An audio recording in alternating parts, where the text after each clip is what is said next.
Wasn't Gunrun the backpack guy? So our NDAs are now void. Why I left it? Hold on. Back in 2023, Vshojo tried to bully me into one of the most predatory contracts that I've ever seen. When I tried to ask more about it, their COO got extremely hostile with me and refused to answer any of my questions. So I had to hire a lawyer in order to get some clarification. During the talks, it became clear that Vshojo would rather let me go than take less away from me. They were ultimately wanting me to give up more than half of all of my sponsor revenue and over 60% of all merch sales. What the fuck?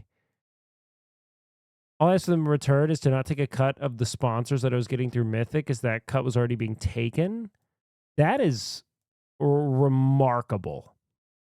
60% of all merch sales on top of half of your sponsor revenue.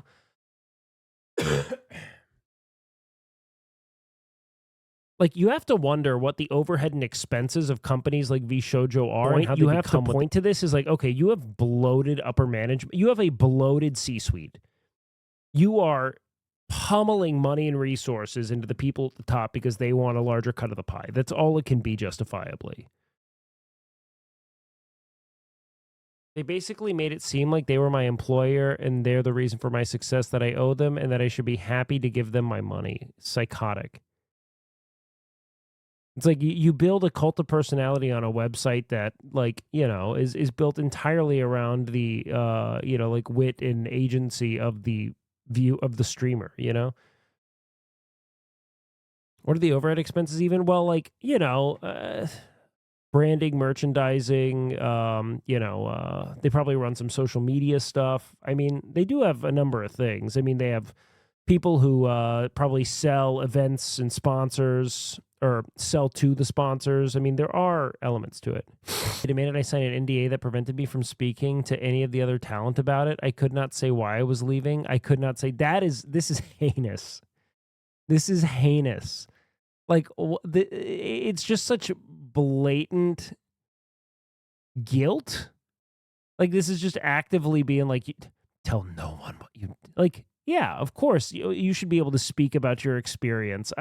I can't believe that it's justifiable, or even like legally, like, not condemned for them to do this. See what the terms were I was saying no to were. I even got in trouble for advertising them to hire their own attorneys. They would watch my streams, read my Discord, and then threaten to sue me. If I said anything that hinted towards how I really felt about the company, I was threatened with other social media that I am leaving because I plan to join OTK, and that both me and Silvervale are troublemakers, so they were letting us go. Wild.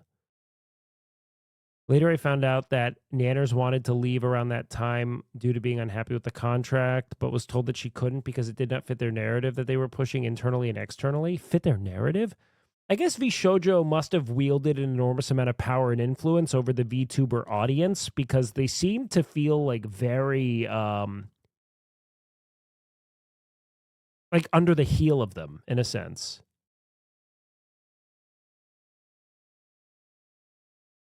Not being able to say anything sucked. Yeah, I mean, that's miserable. Holy shit.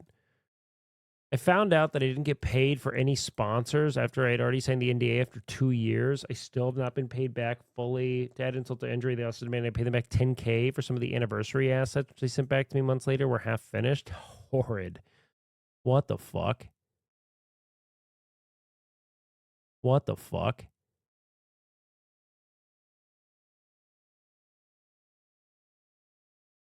Despite all that, I had immense faith the company has gotten better over the past 2 years. I assumed they rewrote their contracts after losing 3 people due to them and seeing all of their new talent join. Clearly, this was not the case. Now for some fun facts.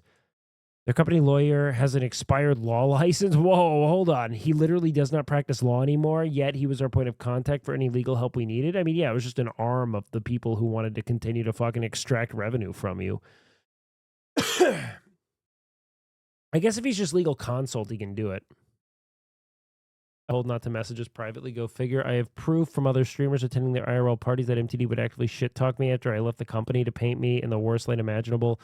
Don't know why you're acting innocent on Twitter, pretending you weren't aware of anything. Can't wait to see all that shit that comes out about you. Loads more. What a dog shit predatory agency. And the thing is that most of the VTubers, they know that their value and relevance is built in so many ways based on that anonymity, and that once that's broken, the illusion's broken, and that can really compromise a career. So it seems as if they really position themselves to kind of create, like, they're reliant on doing business through these agencies to ensure anonymity, and so they treat them with that kind of pretense of reliance kind of at the helm, you know? It's really shitty, dude. Like, and to think that you coulda just kept printing money if you weren't a greedy twat. Like, what's the fucking over now? The real sauce is the anonymity payments that should have stayed the core of the business model. Yep. Just facilitate that.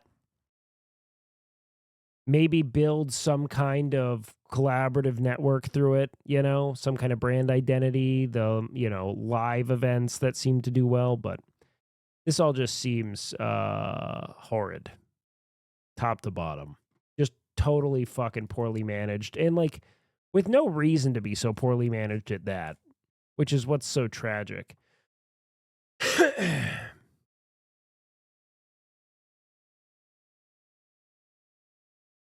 I mean, a content house makes sense because it's not an obscene expense and it allows for collaboration to transpire. Like, I actually think that's a pretty solid investment.